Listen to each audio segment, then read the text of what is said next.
I was 15, and I had a boyfriend who lived 8 miles from my house. We used to sneak out and visit each other at night, but didn't have any cars, so we would walk. He'd walk to my house, or I'd walk to his. One of these nights, I had visited his place, and it was getting late, around 2 or 3, so I left. I started down the main road, as usual, when I heard a car slow down behind me. I looked to my left, and saw an older car pull up next to me. The guy looked young. Older than me, but still in his 20s. He asked me if I wanted a ride. I said, "No thanks, I'm good." He asked again, and I thought about how I had just started my walk and how much farther I had to go. I thought, fuck it. So I jumped in his car, happy to skip the trek. The first thing I noticed while inside was a strong scent of alcohol in the air. It was so strong. He was also staring at me so hard that he swerved and hit a ditch in the side of the road. "Watch it!" I yelled. I was a smart-ass teenager back then. He just gave me a goofy, drunken smile. He was driving really slow, too. Not sure why, but out of all the red flags that had presented themselves, it was his super slow driving that bothered me the most. I'm just going to stop here and remind you guys that I was a really naive 15-year-old. Up until this point, I was just annoyed with this dude.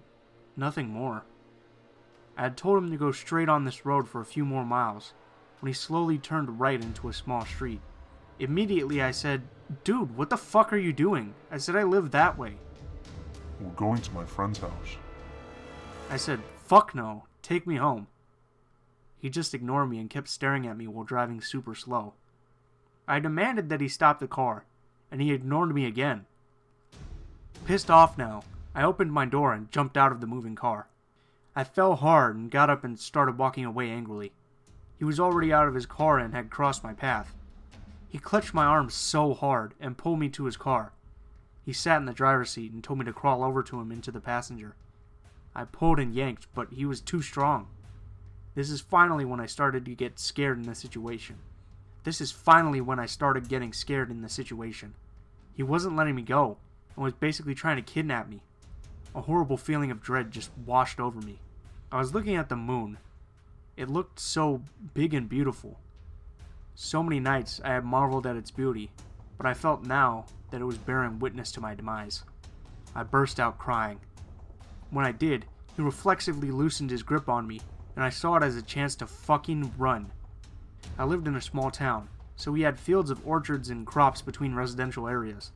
I broke free from him, and ran straight into a cornfield that was off the right of the road. He yelled at me to stop and started chasing me. The stalks were taller than me, so I ran in zigzags through them, trying to lose him. I lost a boot in all that dirt. He was falling farther behind me. After the field ended, there was an abandoned house that sat right next to the road. I banged on the door, hoping that maybe I had only thought it was abandoned. There was no answer. Surrounding the house, there were flat fields, and just the main road. I couldn't take any chances running through those, because the moon was so bright that night, and I was sure that he would have seen me. So I climbed a huge tree in front of the house, just hoping that he wouldn't see me. He came out of the cornfields, and I could see him looking all around for me. I was so terrified. I could only cry as silently as I could, praying that he wouldn't look up. After a while, he gave up and walked back to his car. I thought that was the end of it, but he got in his car and drove up and down the main road looking for me. I was up in the tree so long I was starting to get physically tired. I couldn't believe how hard he was looking for me. Sometimes he would get out of the car and look deeper into areas off the road. Then he'd jump back in his car and go up, then down, really fast and really slow. After a few hours, he finally disappeared. 30 minutes passed without seeing his car, and it was then that I decided to head home. Again, because the moon was so bright and the fields ahead were so low, I literally low-crawled through them, scared shitless that he might show up, see me off the main road, and chase me again. When I got home it was dawn, and I was shoeless and covered in dirt. Grateful to be home, still. Needless to say, I never walked that street alone again at night. This started a few months back. I'm 16, 6'2", and 230 pounds.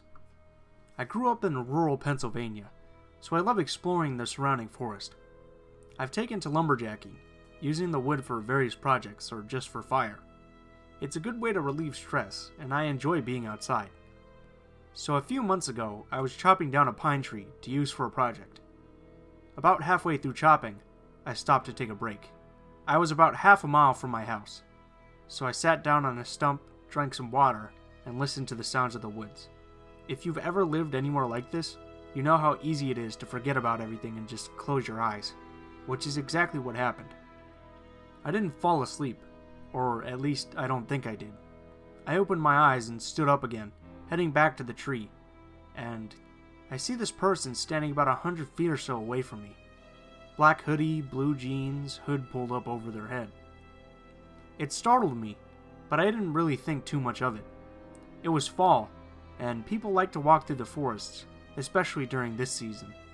As soon as they knew I saw them, they ran. It didn't really surprise me. 6-foot guy in the woods with an axe? Not exactly someone you want to be alone with. So I get back to chopping the tree. After it's felled, I start sectioning it, preparing to haul it back the next day, as it was getting closer to night about now.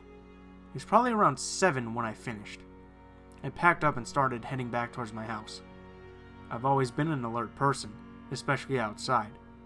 There was always an animal to listen to and see bound into the underbrush, so I always kept a watch. It's nice to hear squirrels chattering and dashing up the trees, seeing their tails bob. And then I spotted the person again, standing at the edge of a small clearing. They were facing away from me. Again, it's not unusual for people to roam the woods around here, especially at this time of year. For some reason, though, I got a bad feeling. I'm a rather paranoid person. I don't mind it, though. It's not crippling, and it's saved my ass more than a few times. So I continued to walk. I kept my pace, not wanting to rustle up the leaves like an idiot and alert them. They didn't seem to notice me, though I thought they glanced at me a few times. I never saw their face, so I brushed it off as my mind playing tricks. So I get back home. No horror story about being dragged away into the woods, though I was a bit unsettled by the silence from them. People around here are very open and happy, save for one family, but that's because they live out here to get away from people. Besides, they have no kids. I put my things away, ate dinner, and sat down at my computer. Now, my computer is in my living room, a few feet from my back door, which is made out of glass. I've got a view of about half my back porch, and can get to the lights pretty quickly. It was a Saturday night, so I decided to stay up late playing games. Nothing felt off for a while, and I had pretty much forgotten about earlier. My dog started barking. Not unusual. I live in the country, so all sorts of animals wander onto my back porch and into the backyard, and the dogs see them out the back door. Usually just an opossum moseying around. But there's this light tap at the glass. I jump, seeing a face pressed against the door. The rest of him was hidden by darkness, only parts of his face showing. Nose, chin, forehead, and a bit of brown hair. It was dark out, so I couldn't see much else. I've always been a rather violent person, and don't take to people being aggressive or stalking around lightly. I turned on the light and grabbed my axe, swinging open the door. It was a bit stupid since he could have had a knife, but I wasn't too worried about it. I wasn't really worried about a gun because if he were going to shoot me, he could have just done it through the glass. I bashed him in the chest with the handle of the axe, sending him stumbling back against the railing of the porch. After a few seconds, he ran for the yard and sprinted out into the darkness. I've seen him a few times since, always in the woods.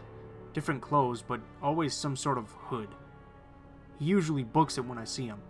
If not, I grab my axe and run towards him, which always sends him sprinting off hurriedly. I haven't told my family or the police. They would just worry, and I don't see what the police could do about some guy just walking around in the woods. As far as I could tell, he didn't have any sort of weapon on him, and was just dressed casually and roaming through the woods. I would probably just look like I'm the crazy one. He hasn't come to the house since. In fact, I never see him past the tree line. There's a large network of heavily cut and managed trails up there that people use for logging. I've got no doubt that he uses those. You could easily slip away from view and be halfway down one before someone managed to stumble onto one. I have considered walking these paths, or yelling out to him to explain. I was actually thinking about shooting him for a while. He is on my father's land after all, and there are signs about trespassing. He vanished though. After about a month of this, he disappeared, and I haven't seen him since. Here's some background information before I launch into the first story. At the time of this encounter, I was 16 and participating in an exchange program. My high school in America was partnered with a high school in Germany.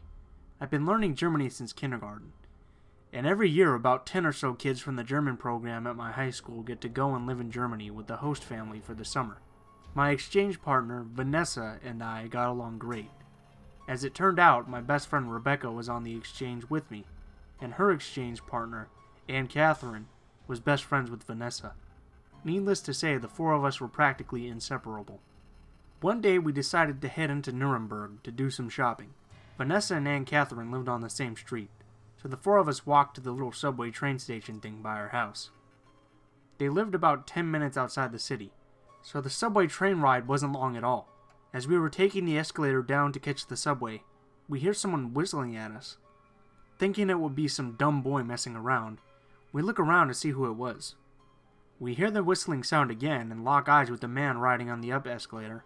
We were on the down one, so we locked eyes right as we passed each other.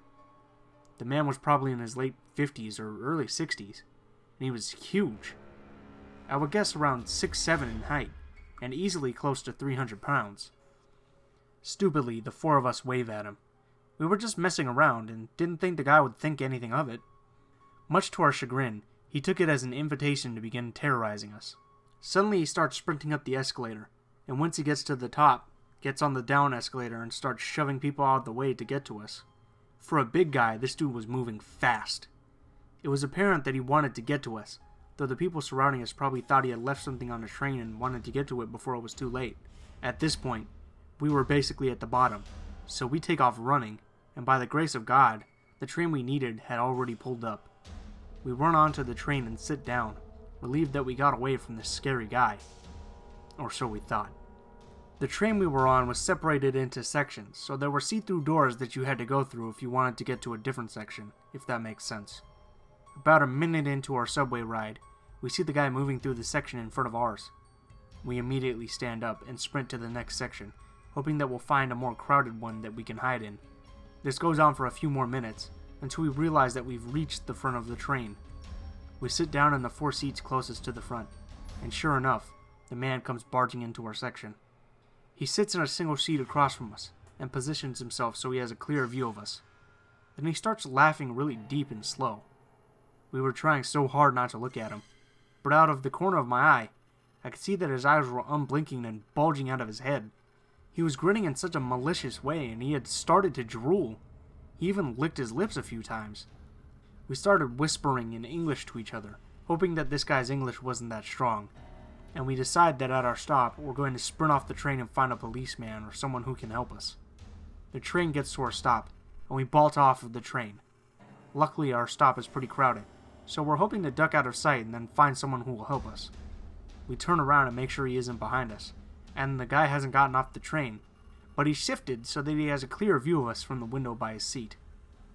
We watch for a little, and the train begins to pull away, but not before the man widens his smile and begins slowly waving at us. I swear he didn't break eye contact, or stop waving until the train was entirely out of sight.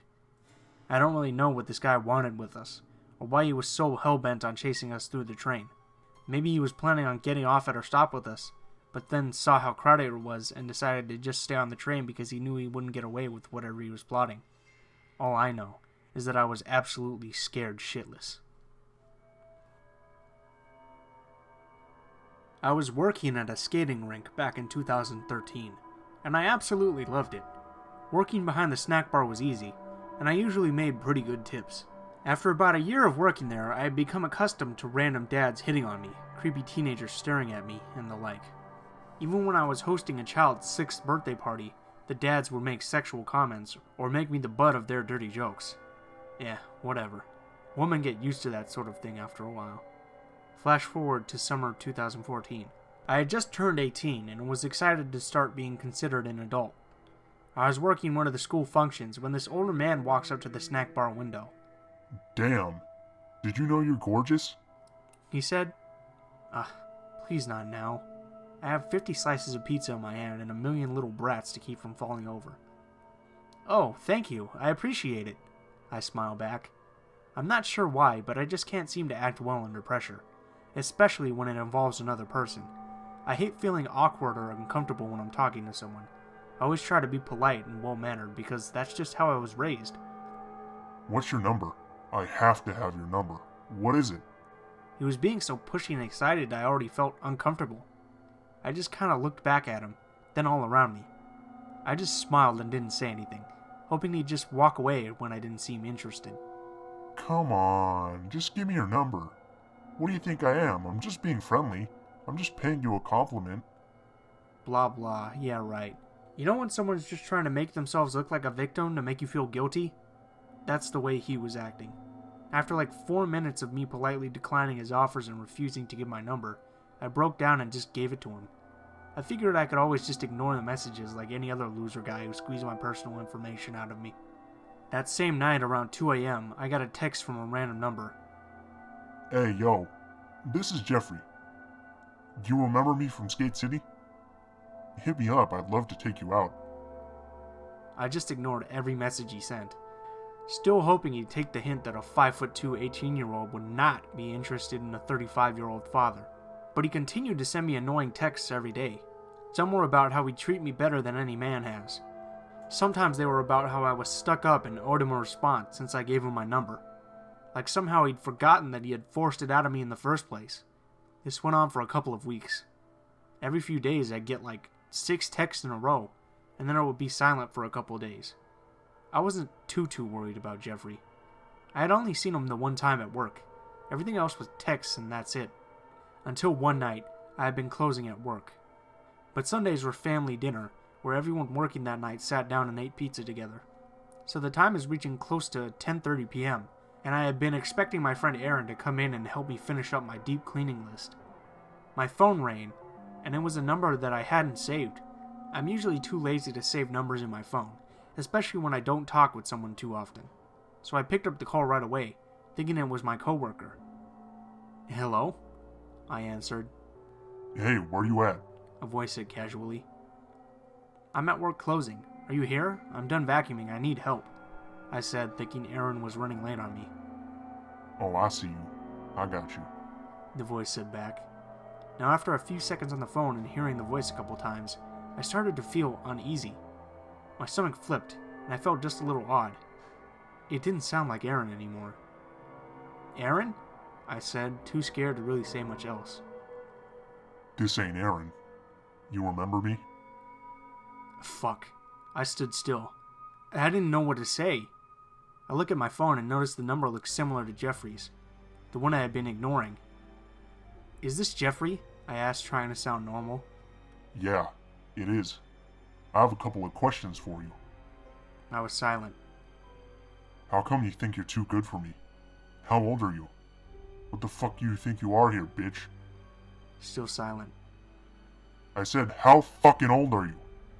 I'm 16. I lied about my age, thinking being underage would scare him away. Huh. Oh yeah? What year were you born in? Fuck? What the... I couldn't even move, let alone figure out my fake birth year. I just stuttered, for a couple of seconds before he cut me off. That's what I thought. How old are you really? I panicked and then hung up. It felt like my heart was gonna pop out of my fucking chest. The whole thing just made me so uneasy. A few minutes later, I get another call. I don't answer it, but he leaves a voicemail. I'm debating whether I should listen to it now or later. I decided to do it right then. Your last day never feels like your last day. Right away, I start freaking out. I mean, to me it sounds like this guy's gonna fucking kill me. I go call my dad and boom, the phone goes dead.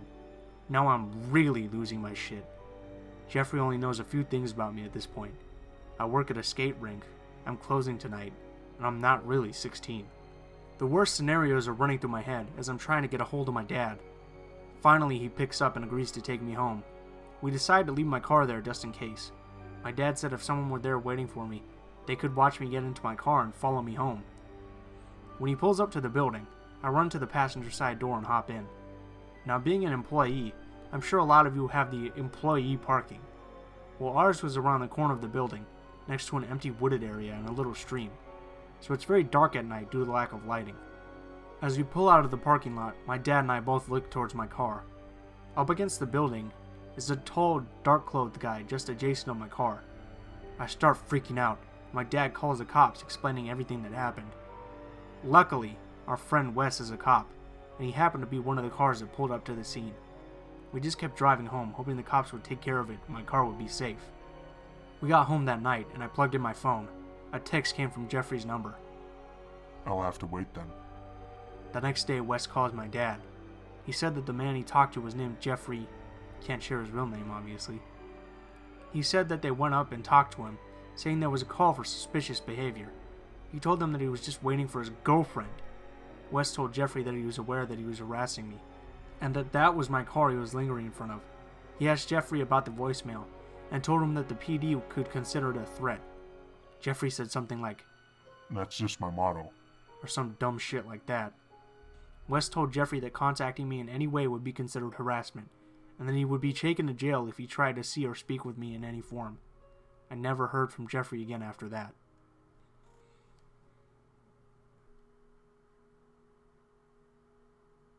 Hey guys, Blue Spooky here, as always. I just wanted to thank you all for watching the video, especially if you made it to the end. If you liked the video, please feel free to like and subscribe to stay up to date with the latest content on the channel. If you have any constructive criticism, please feel free to leave a comment below and tell me what I can do to improve, because I'm always looking to provide you guys with better and better content. Also, if you have any stories you'd like me to read or any stories that you want to send in that are your personal stories, please feel free to send them to either my Facebook, Twitter, or my Gmail account. All of them are in the description of the video below. Thank you guys so much for watching, and I hope you have a great day.